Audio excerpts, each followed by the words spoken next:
লোহাগড়ায় ডোবায় ভাসছিল মানসিক প্রতিবন্ধী বৃদ্ধার মরদেহ উদ্ধার করল থানা পুলিশ। মোহাম্মদ আজিজুর বিশ্বাসের পাঠানো তথ্য ও ভিডিও চিত্রে বিস্তারিত। নড়াইলের লোহাগড়া উপজেলায় ডোবা থেকে ভাসমান অবস্থায় মর্জিনা বেগম নামে এক মানসিক প্রতিবন্ধী বৃদ্ধার মরদেহ উদ্ধার করেছে লোহাগড়া থানা পুলিশ। তার বয়স ছিল ৬০। রোববার সন্ধ্যা ৭:৩০টার দিকে উপজেলার লক্ষ্মীপাশা ইউনিয়নের বাঁকা গ্রামের মধ্যপাড়া এলাকায় আরিফ গাজীর বাড়ির পাশে ডোবা থেকে ওই বৃদ্ধার মরদেহ উদ্ধার করে পুলিশ।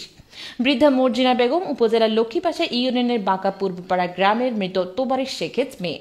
স্থানীয় সূত্রে জানা গেছে, মর্জিনা বেগম নামে ওই বৃদ্ধা নারী মানসিক প্রতিবন্ধী ছিলেন।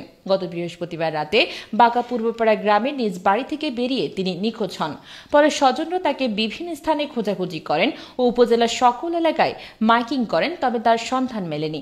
নিখোঁজের ৩ দিন পর রোববার সন্ধ্যার দিকে উপজেলার লক্ষ্মীপাশা ইউনিয়নের বাঁকা মধ্যপাড়া গ্রামের আরিফ গাজীর বাড়ির পাশে থাকা ডোবায় মর্জিনা নামে ওই বৃদ্ধার অর্ধগলিত মরদেহ ভাসতে দেখে স্থানীয় লোকজন। পরে লোহাগড়া থানা পুলিশে খবর দেয়। খবর পেয়ে থানা পুলিশের একটি দল ঘটনাস্থল থেকে মরদেহটি উদ্ধার করে। এ বিষয়ে লোহাগড়া থানা পুলিশের ভারপ্রাপ্ত কর্মকর্তা ওসি শরীফুল ইসলাম বলেন, প্রাথমিকভাবে জানতে পেরেছে তিনি মানসিক প্রতিবন্ধী ছিলেন। ঘটনাস্থলে পুলিশ পাঠানো হয়েছে। আইনি কার্যক্রম শেষে লাশ পরিবারের কাছে হস্তান্তর করা হবে।